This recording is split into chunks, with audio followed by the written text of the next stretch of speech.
Hello everyone.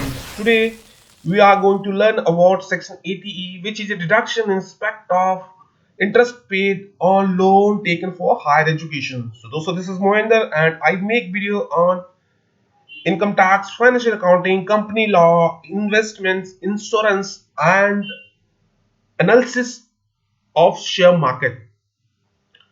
सो आते हैं मुद्दे की बात पे और डिस्कस करते हैं कि ये जो डिडक्शंस है वो किस टाइप की होती है, कौन कौन से एसएससी को मिलने वाली है। सो दोस्तों, ये जो सेक्शन है ये उन बच्चों के लिए भी बेनिफिट होने वाला है कि जो बच्चे इंटरमीडिएट का सीए का इंटरमीडिएट का जो एग्जाम जो है मई अटेम्प्ट में देने वाले हैं और नवंबर का अटेम्प्ट देने वाले हैं, दोनों के लिए सेम एप्लीकेबिलिटी है। उसके लिए चाहे जो आपको स्टडी मटेरियल में भी चेक कर, जो आईसीआई ने स्टडी मटेरियल इशू किया गया है उसमें से चैप्टर 7 में अगर देखेंगे तो आपको ये सारी की सारी डिडक्शन मिलने वाली है, but it's not possible that it should be cover in the single video. So इसलिए हम थोड़ा इसको पार्ट पार्ट में ले रहे हैं कि थोड़ा सा आपको जो है इसको सीखने को मिलेगा और पूरा का पूरा आपके माइंड में सेट हो जाएगा, क्योंकि जब आप इन चीजों को इकट्ठा सीखते हैं तो बहुत हौच पौच लगती है और जब आप उसको नोट पार्ट पार्ट करके उसको सीखते हैं तो बहुत इजी लगने लगती है। तो एलिजिबल एसएससी कौन से होते हैं जो इसका डिडक्शन का बेनिफिट ले सकते हैं? तो ऐसा कोई लोन जिसने हायर एजुकेशन के लिए लिया गया है, अब मैं धीरे धीरे सब बताऊंगा कि किसके लिए लिया गया है और कहां से लिया गया है। ऐसा कोई लोन जिसके ऊपर इंटरेस्ट दिया गया है वो प्रीवियस ईयर में, लेट्स से कि 21-22 की हम लोग बात कर रहे हैं, अप्रैल 2021 से लेकर 31 मार्च 22 की हम बात कर रहे हैं, इसमें अगर किसी ने हायर एजुकेशन का लोन लिया है तो इसकी डिडक्शन जो है अभी मिलने वाली है। क्योंकि अगर आपको मार्च में ही सारा का ये हिसाब किताब आपको करना होता है, क्योंकि मार्च के बाद आपको टाइम नहीं मिलने वाला है, नहीं तो आपका टैक्स लाइबिलिटी जो है बढ़ जाएगी। आप यहीं पे आप जो है उस चीज को कैलकुलेट कर लीजिए कि भाई मेरा आपको 80 ई की डिडक्शन मेरे को इतनी मिल जाएगी, तो मुझे इतनी इन्वेस्टमेंट की जरूरत है, मेरा सैलरी से टीडीएस इतना कटा हुआ है, मुझे इतना डिपॉजिट कराना पड़ेगा या मुझे इतनी इन्वेस्टमेंट करानी पड़ेगी। सो दैट ये सारा का सारा आपको 31 मार्च से पहले ही करना होता है। अपना जो भी हिसाब किताब आपको बनाना है, you have to make a note that this will be our system. इस हिसाब से ये सारी चीजें हैं। अब कंडीशन क्या रहती है कि the loan must have been taken, ये जो लोन है वो presuming purpose of presuming the higher education के लिए लिया होना चाहिए, और ये है अपने लिए हर और रिलेटिव्स के लिए लिया होना चाहिए। अब मैं बताता हूं कौन कौन से किस किस के लिए लिया होना चाहिए, सारी चीज हम कवर करने वाले हैं। और ये लोन जो है फाइनेंशियल इंस्टीट्यूशन से लिया हुआ या चैरिटेबल इंस्टीट्यूशन से लिया होना चाहिए। अब मीनिंग ऑफ रिलेटिव के अंदर से क्या आते हैं? मीनिंग ऑफ रिलेटिव के अंदर आते हैं आपको सेल्फ भी आते, सेल्फ तो आएंगे, स्पाउस आता है, चिल्ड्रन आते हैं और इंडिविजुअल और द स्टूडेंट ऑफ ए और फॉर whom द इंडिविजुअल। आप अगर किसी बच्चे के आप लीगल गार्डियन हो तो आप उसके लिए भी एजुकेशन लोन ले सकते हो, और उसके जो भी इंटरेस्ट जो बनेगा वो आपको इनकम टैक्स में डिडक्शन मिलने वाली है। चलो हम बात करते हैं अभी हायर एजुकेशन का क्या मतलब है। तो दोस्तों, हायर एजुकेशन का मतलब यहाँ पे है कि ऐसा कोई कोर्स जो कि 12th के बाद जो है बच्चे ने कंप्लीट करना हो। इसमें सारे वोकेशनल और टेक्निकल जो कोर्सेज होते हैं वो भी इंक्लूड हैं। और उस बच्चे ने जो 12th क्लास की एजुकेशन है, चाहे उसने किसी भी स्कूल या बोर्ड से या किसी भी university recognised by the central government और स्टेट गवर्नमेंट और local authority authorised by the central government से किया हो, इफ एप्लीकेबल हो जाएगा, इसको कोई प्रॉब्लम नहीं। मोस्ट प्रोबेबली सारे के सारे स्कूल और कॉलेजेस जो इसके अंदर कवर हो जाते हैं। और उसके बाद इसके पीरियड ऑफ डिडक्शन जो मिलने वाली है, तो दोस्तों इसकी पीरियड ऑफ डिडक्शन जो है टोटल 8 ईयर के लिए मिलने वाली है।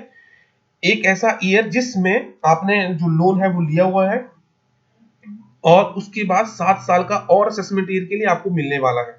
ठीक है, लेट्स से हमने 1 अप्रैल 2021 से लेके के बीच में जैसे 1 जनवरी 2022 को हमने 1 लाख का लोन लिया है, ठीक है, और 31 मार्च 2020 तक जो है आप जो है 10,000 का लोन उसके ऊपर दे चुके हैं, तो आपका 10,000 का जो डिडक्शन है वो मिलने वाला है।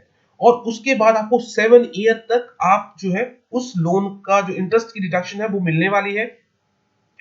और इसी के रिलेटेड जो है आपको डिटेल में अगर कोई आपको दिक्कत आती है समझने में तो प्लीज आप मुझे कमेंट में दीजिए, मैं आपको उस एग्जांपल के थ्रू समझाऊंगा। तो आपके सारे के सारे डाउट उसमें से क्लियर हो हैं, और जब तक आपका कॉन्सेप्ट क्लियर है you will not be able to clear your chartered accountancy course, because it's not a joke. कहते तो हैं कि भाई ठीक है हाँ जोक है, लेकिन ऐसा नहीं है। इसमें आपको पहले आप इसको इसमें घुसने से पहले आप उसका एक रिजल्ट देख लीजिए, कितना रिजल्ट आता है, कितना परसेंट रिजल्ट आता है। वहां पे प्रॉब्लम यही होती है कि और कुछ नहीं, टफ नहीं होता, आपको सिर्फ कॉन्सेप्ट समझने में प्रॉब्लम, क्योंकि आपको कॉन्सेप्ट ही नहीं समझ पाते कि ये क्या कहना चाह रहा है। ठीक है, जब आपने कॉन्सेप्ट समझ लिया तो आपको जो कोई भी एग्जाम है क्लियर करने में कोई भी परेशानी जो है नहीं होने वाली है। ठीक है, हम बात करने वाले हैं meaning of approved charitable institutions. It mean institution, ऐसा कोई इंस्टीट्यूशन जो भी लोन के लिए अप्रूव आई मीन देता है। ठीक है, अप्रूव्ड चैरिटेबल इंस्टीट्यूशंस क्या होते हैं, जो भी सेक्शन 80 जी के अंदर आप इसको डिटेल में पढ़ेंगे तो आपको एक चैरिटेबल की जो भी डोनेशन वगैरह आपको पता है, एक एग्जाम्पशन मिलती है उसकी भी, तो ये भी उसके अंदर आईआईटीजी के अंदर आप डिटेल में जाएंगे तो चैरिटेबल इंस्टीट्यूट जो बने हुए हैं जो कि लोन देते हैं उसमें से लिया होना चाहिए। और फाइनेंशियल इंस्टीट्यूशन तो मैंने आपको बता दिया।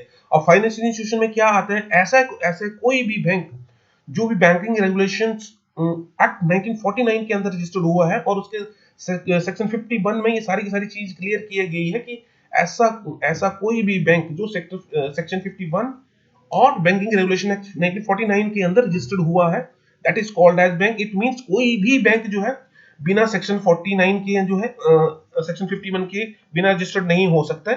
तो ये सारा का सारा उसके अंदर आ जाएगा, बैंकिंग का कहीं भी कोई भी लोन है कवर हो जाएगा। ठीक है, और एनी अदर फाइनेंशियल इंस्टीट्यूशन, ऐसा कोई फाइनेंशियल इंस्टीट्यूशन जिसके लिए सेंट्रल गवर्नमेंट ने गजेटेड में नोटिफिकेशन दिया हुआ है कि इसके पास जो है जो भी लोन लिया जाएगा that is called as financial institutions. तो उस केस में वो भी वहां से भी अगर लोन लिया गया है तो वो भी काउंट होता है। अच्छा, एक काम करते हैं, अभी थोड़ा सा हम इसको एग्जांपल के थ्रू समझते हैं तो आपका जो है बहुत इजी एग्जांपल है। मिस्टर बी है कोई और उन्होंने हायर एजुकेशन के लिए लोन लिया हुआ है 1 अप्रैल 2021 को। ठीक है, उसकी डिटेल ऐसे ऐसे है। अब आता ये है कि for which whose education loan was taken, उसने लोन वन लिया है अपने लिए, बी के लिए मतलब मिस्टर बी है उसने अपने लिए लिया गया, लोन टू अपने लड़के के लिए लिया गया और लोन थ्री जो है अपनी लड़की के लिए लिया गया। अब देखो पर्पज ऑफ लोन, ये एमबीए के लिए लिया गया, ये भी 12th क्लास से ऊपर है, बीएससी के लिए ये भी 12th क्लास से ऊपर है, और ये बीए है ये भी 12th क्लास से ऊपर। अगर अगर ये मान लीजिए कि वो उसने सेल्फ जो है अपने 12th क्लास के लिए लिया होता तो ये उसको डिडक्शन नहीं मिलने वाली थी। ठीक है, अमाउंट ऑफ लोन के ना सेल्फ के लिए 5 लाख का लिया और बच्चे के लिए उसने लिया 2 लाख के लिए और लड़की के लिए 4 लाख का, टोटल कितना हो गया 5 2 7 4 11 लाख का टोटल जो है लोन है उसने लिया। ठीक है, और एनुअल रीपेमेंट ऑफ लोन, भाई उसने लोन 1 लाख का दिया, ये 40,000 देगा जो लड़का है और लड़की के लिए 80,000। ठीक है, अब क्वेश्चन ये आता है कि उसको जो वो डिडक्शन है वो कौन से अमाउंट में मिलने वाली है। तो दोस्तों ये जो एनुअल रीपेमेंट ऑफ इंटरेस्ट, एक साल में 20,000 का इंटरेस्ट देगा वो अपने खुद के लिए लोन पे, और ये लड़के के लिए 10,000 का और लड़की के लिए 18,000 का टोटल जो है वो एक साल में इंटरेस्ट जो है वो देता है हायर एजुकेशन लोन पे। अगर हम इसको कंप्यूट करने की बात करें सेक्शन 80 के अंदर और हम असेसमेंट ये 2022-23 की अगर हम बात करें तो दोस्तों इसको पूरा का पूरा 48 का एग्जम्पशन मिलने वाला है, पूरा का पूरा 48 का डिडक्शन मिलने वाला है, क्योंकि इसमें तीनों के तीनों ही चीजें कवर होती हैं, जिसमें ये बताया जाता है कि वे आपको खुद के लिए लिया हो लोन या बच्चों के लिए लिया गया हो या वाइफ के लिए लिया गया हो या किसी जो है आप किसी बच्चे के लीगल गार्डियन हो अगर उसके लिए लिया गया है तो भी ये सेक्शन 80 के अंदर डिडक्शन मिलने वाली है। सो दोस्तों थैंक यू सो मच। ये छोटा सा सेक्शन था और इसको थोड़ा सा आप स्टडी करेंगे, थोड़ा सा अलग अलग से चीज़ों को अलग अलग एंगल से या न्यूमेरिकल अगर देखेंगे तो उसमें से आपको ये सारे के सारे डाउट क्लियर हो जाएंगे। फिर भी अगर कोई कमेंट आई मीन आपको देना चाहते हो तो प्लीज़ आप दीजिए, मैं उसको रिप्लाई करने की कोशिश करूंगा।